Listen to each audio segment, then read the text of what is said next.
find the zeros of the polynomial p of x is equal to 4 root 3 x square plus 5x minus 2 root 3 and verify the relationship between zeros and its coefficients.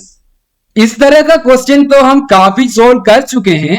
Still इसमें थोड़ा सा splitting the middle term method लगाना थोड़ा सा tricky है, इसलिए मैं ये क्वेश्चन रखा है.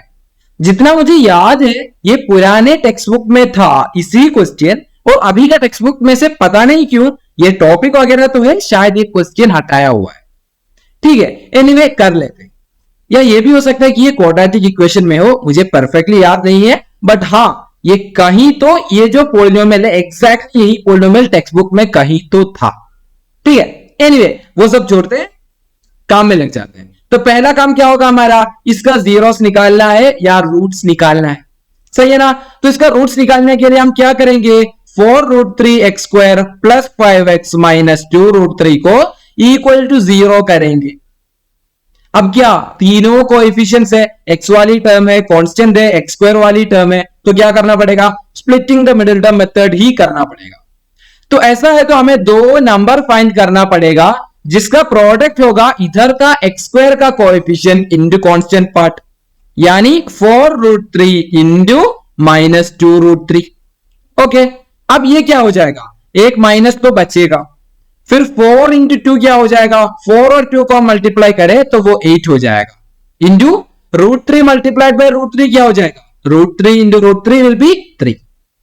अब माइनस 8 इंटू 3 क्या है, माइनस 24.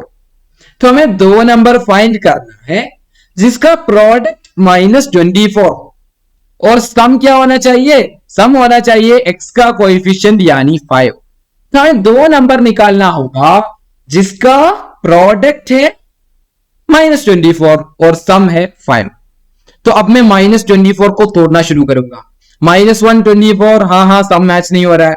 24 माइनस 1 24, 1 माइनस 24, ना कुछ भी करे काम नहीं चल रहा है. अच्छा, तो 2 और 12 ट्राई कर सकते हैं. तो माइनस 12 2 नहीं, 2 माइनस 12 या माइनस 2 12, ना ये भी काम नहीं कर रहा है. अब क्या कर सकता है, हाँ 3 और 8 कर सकते हैं. तो माइनस 8 और 3 ये काम करेगा क्या, माइनस 8 प्लस 3, माइनस 8 प्लस 3 कितना है, माइनस 8 प्लस 3, अच्छा माइनस 5 होगा, तो ये भी काम नहीं कर रहा.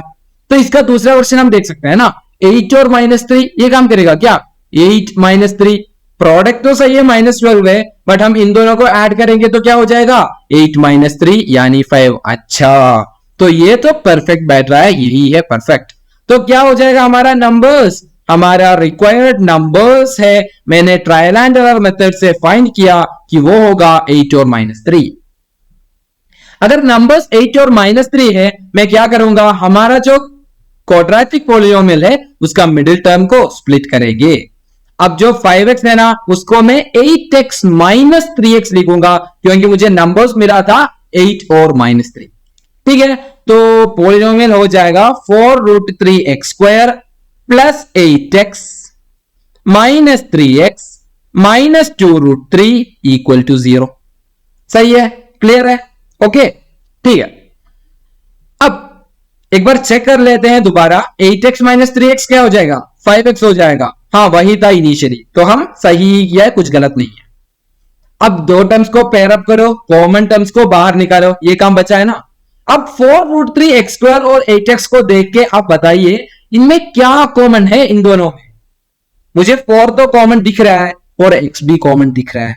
हाँ बस वही है. तो हम क्या करेंगे, दोनों टर्म से 4x को बाहर निकाला. तो पहले टर्म में 4 तो गया, बट रूट 3 बचेगा और x भी बचेगा एक बार. 8x से 4 गया तो 2 होगा, बट x तो बाहर गया, अब नहीं है, तो 4x into root 3x plus 2 हो जाएगा. अब जो नेक्स्ट 2 टर्म्स है ना उसमें मुझे तो तीसरा टर्म माइनस दिख रहा है, तो इतना तो कंफर्म है कि मुझे नेगेटिव तो बाहर निकालना ही पड़ेगा. मैं बोला था splitting the middle term method करते वक्त तीसरा नंबर में तीसरा फैक्टर, तीसरा जो टर्म है उसमें नेगेटिव आ रहा है तो उसको बाहर निकालना ही पड़ेगा, -1. कुछ और कॉमन लग रहा है क्या, एक जगह पे 3 है, दूसरी जगह पे 2 रूट 3 है. 2 तो कॉमन नहीं है, बट 3 रूट 3 इसमें कुछ कॉमन लग रहा है क्या आपको. हाँ 3 में रूट 3 है ना, जो रूट 3 में ऑलरेडी एक रूट 3 साफ साफ दिख रहा है, बट 3 में भी तो रूट 3 है। अरे ये कैसे? सिंपल है, 3 को मैं रूट 3 मल्टीप्लाइड बाय रूट 3 मान सकता हूं ना? हाँ बिल्कुल मान सकता हूं। तो अगर मैं इस 3 से एक रूट 3 को बाहर निकालो तो क्या बचेगा? एक रूट 3 बचेगा, सही है ना? यस। तो हम क्या करेंगे, लास्ट के दो टर्म से नेगेटिव को बाहर निकालेंगे और रूट 3 को भी बाहर निकालेंगे। अब -3x से नेगेटिव को निकाला, x को नहीं निकाला है तो x तो बचेगा, और 3 से 3 यानी रूट 3 इंटू रूट 3 से एक रूट 3 को मैं बाहर निकाला तो अंदर बचेगा रूट 3x। ठीक है, अब नेक्स्ट टर्म पे चलते हैं।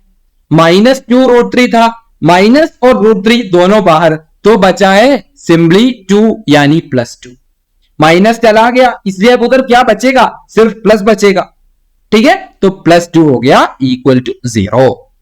अब तो इसको मैं दो टर्म की तरह कंसिडर कर सकता हूं, और इन दोनों टर्म्स में मुझे एक बड़ा सा टर्म एज यूजुअल कॉमन दिख रहा है, तो मैं क्या करूंगा, वो रूट 3x + 2 को बाहर निकालूंगा, तो पहला टर्म में बचेगा 4x और सेकंड टर्म में बचेगा -√3, और ये हो जाएगा इक्वल टू 0।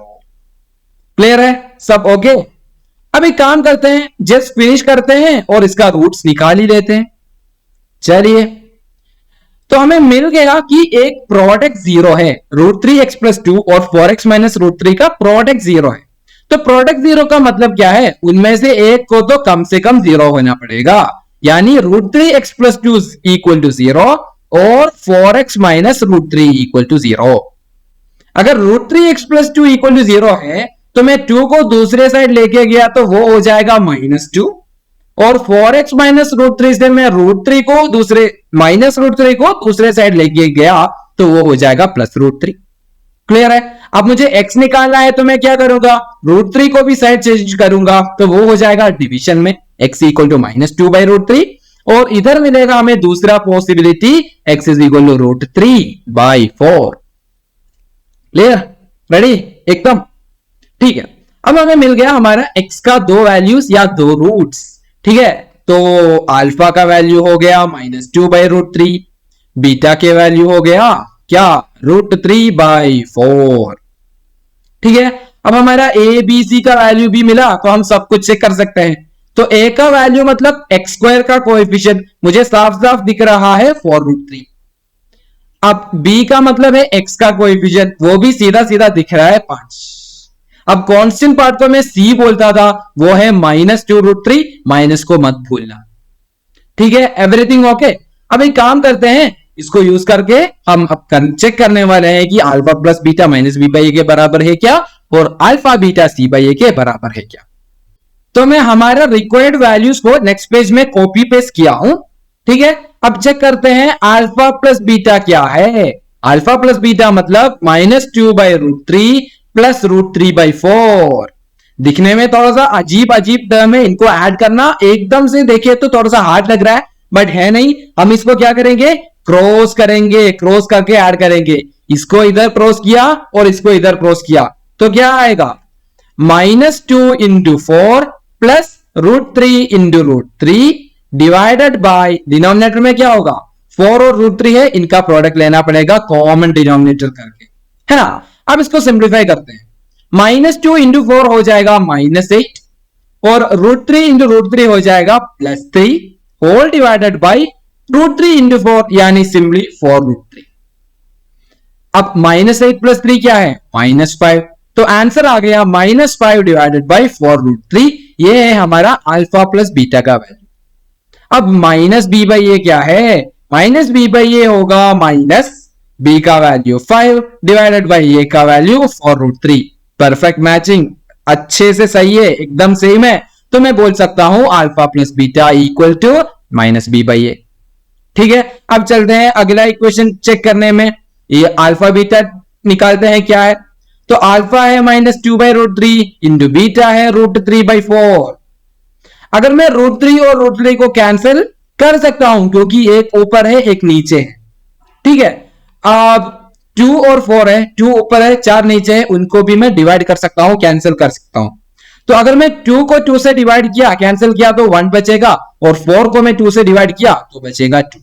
तो फाइनल आंसर आ गया -1 डिवाइडेड बाई 2। ठीक है, अब नेक्स्ट c बाई ए क्या होता है? c बाई ए, c का जगह पे -2√3 डिवाइडेड बाई a का जगह पे 4√3। √3 कैंसिल तो बचेगा -2/4, और इसको हम 2 से सिंप्लीफाई करें तो मिल जाएगा -1/2। तो एकदम सही सही है। तो मैं बोल सकता हूं कि alpha beta equal to c by a, वो वाला रिलेशन भी हम चेक कर चुके हैं। ठीक है,